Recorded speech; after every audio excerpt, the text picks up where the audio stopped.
Bonjour à tous, c'est Estelle de Farming Together, j'espère que vous allez bien. Aujourd'hui, on va à la rencontre de Maxime Garel, entrepreneur dans les Côtes d'Armor.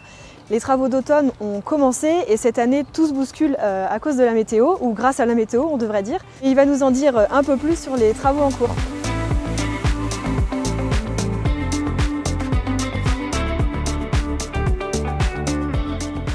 Salut Maxime. Salut Estelle. Ça va? Ça va bien, ouais, très bien. Alors ça y est, les travaux d'automne ont commencé? Oui, ça y est, ouais, on est lancé. On est lancé, puis avec les belles conditions météo, forcément, eh ben, on a un peu toutes les activités à faire.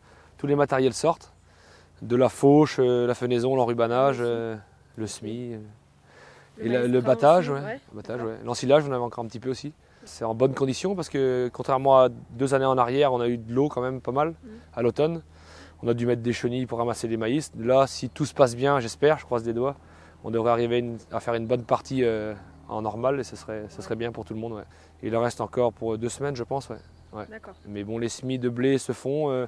On arrive à faire du semis TCS aussi. Depuis 2 ans, c'était compliqué. Donc là, on arrive à tourner en labour semis et en semis TCS. Donc là, c'est super parce qu'on avance, quoi. On avance et puis c'est fait en bonnes conditions. Vu le prix des céréales, c'est intéressant de les récolter en bonnes conditions et puis aussi de les réensemencer en bonnes conditions aussi. Quel chantier on va pouvoir voir aujourd'hui? Donc là, on a plusieurs chantiers. On est aussi encore à l'épandage. D'accord. De lisier sur prairie, là. 2 tonnes sur 2 chantiers différents. Et dans l'après-midi, ils devraient être ensemble.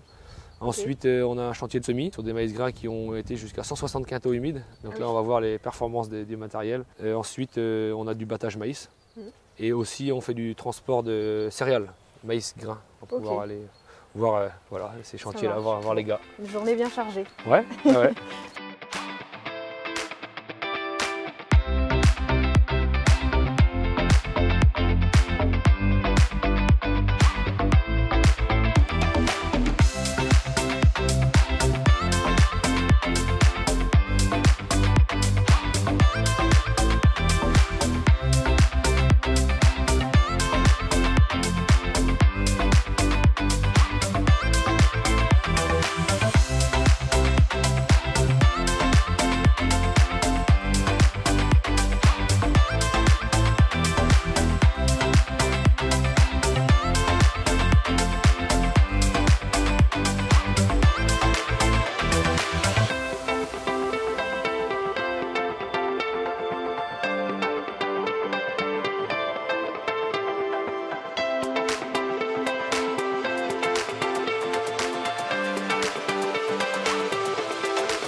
Voilà un chantier aujourd'hui de semis en simplifié avec le Sky Maxi Drill 6 mètres. Donc le tracteur est équipé du GPS RTK devant, tracteur Fenn 260 chevaux. Là on est dans des paillages où il y a eu un rendement entre 150 et 160 quintaux humides. Ouais, on voit ça, qu'il y a pas mal de résidus. Là, il y a des fortes pailles là. Ouais.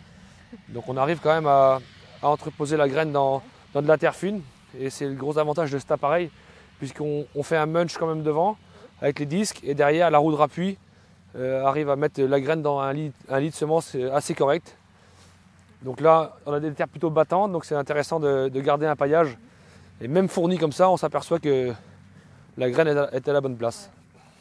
Tu fais une bonne partie des semis de blé avec le Maxi Drill ou oui, t'en fais aussi le Maxi Drill en fait ouais, il sert toute l'année mais concernant le semis de blé c'est à peu près moitié-moitié. Ouais. Labour, semis et puis Maxi Drill. On est obligé de proposer les 2 formules dans, dans la prestation parce qu'on ne peut pas dire on va faire que du non-labour ou pas. Ça dépend. On a des bonnes terres dans lesquelles tout vient, donc peu importe de la façon qu'on fait. Mais on a du terrain aussi assez usant ici, donc l'appareil convient bien. Pas de charrue, pas de pièces, moins de tirage. Et puis on s'aperçoit au fil du temps quand même qu'en technique simplifiée, les rendements sont corrects et la portance au printemps pour épandre le lisier, c'est quand même super important. Super important. Et même pour la prestation en débit de chantier aussi. Ah bah ça n'a rien à voir, ça n'a rien à voir. Là on a une parcelle de 13 hectares 30 exactement, 3 hectares et demi à l'heure. Ah oui, et encore on a du dévers un petit peu, mais...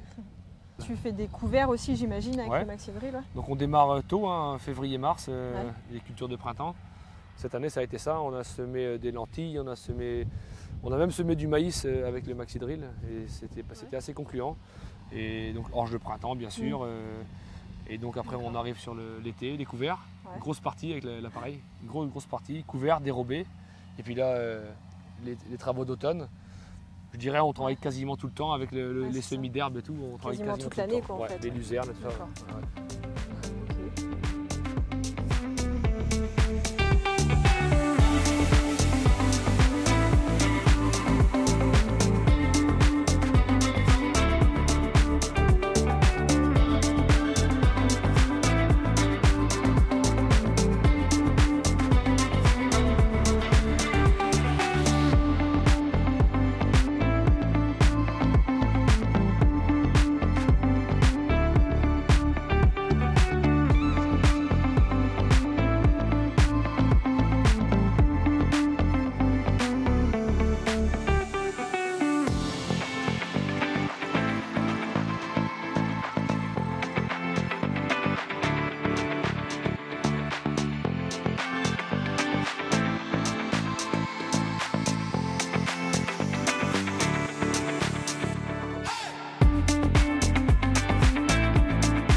Donc Estelle, là nous nous trouvons sur un chantier d'épandage de Digesta, donc sur prairie, sur herbe.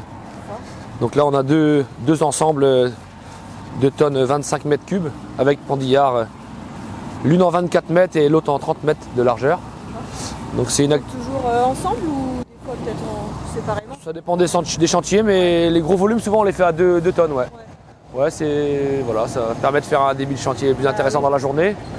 Pour caler les choses, c'est plus facile sur le planning aussi. Donc là, il y en a une qui est de 2019 et l'autre qui est de 2020. Ouais, voilà. C'est une activité qui...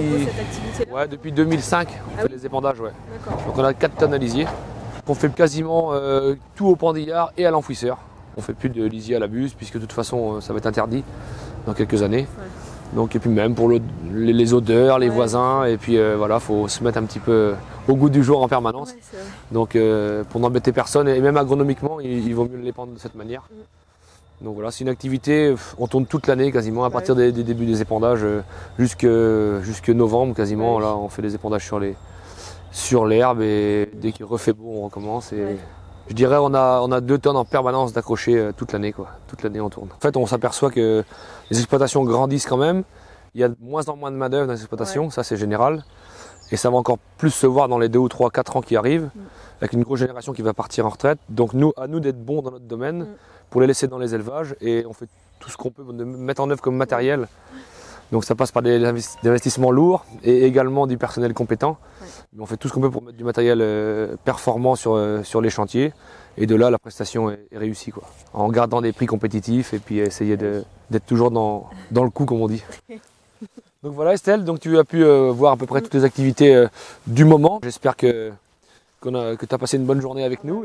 C'était parfait, merci pour ton accueil. Au plaisir de te revoir chez nous à Guitté. Avec plaisir, courage pour la fin de la saison. Salut à l'équipe Farming Together.